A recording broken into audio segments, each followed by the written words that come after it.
What I'm obsessed right now is with friendship. It's sort of the thing that I'm fascinated by and working on. If you look at most of the challenges that we're talking about these days, the epidemic of loneliness, rising rates of depression, anxiety, inability to cope with stress, in extreme cases, suicide, friendship fixes all of those things. Friendship fixes all of those things. It's the ultimate biohack. And yet if you ask people, are you a good friend? Most people say yes. And if you peel the onion just a little bit, you realize that we're all actually pretty bad friends. Simon Sinek's words hit real. Friendship isn't just emotional, it's healing. When he says friendship fixes all of those things, it's a reminder that true connection is the cure for loneliness and stress.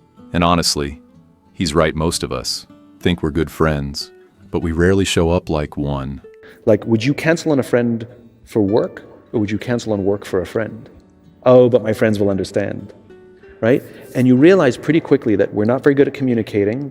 Like, if you're having trouble in your marriage, right? If you have a fight, if there's a violation of trust, you try and talk it out, you work on it, you sit in the mud together, you get therapy, you try very hard to make the relationship survive. If you have a huge fight with a friend, or there's a violation of trust, we just abandon friends. Like, we don't do friend therapy to save a friendship. Why not?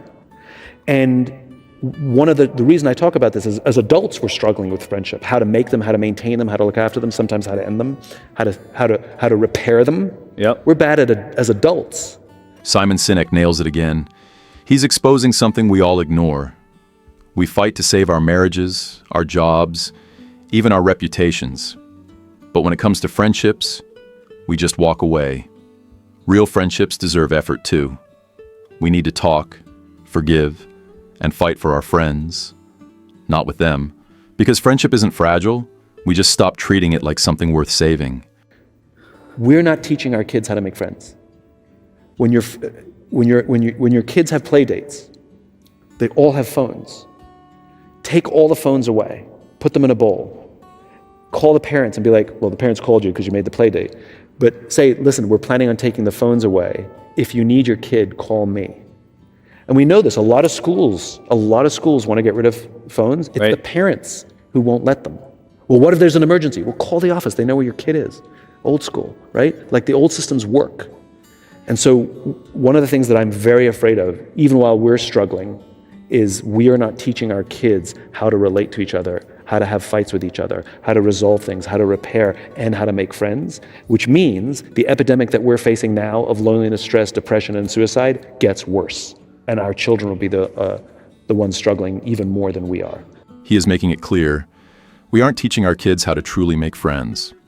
When playdates are dominated by phones, they miss out on real connection and communication. We need to teach children how to handle conflicts, build friendships, and nurture relationships.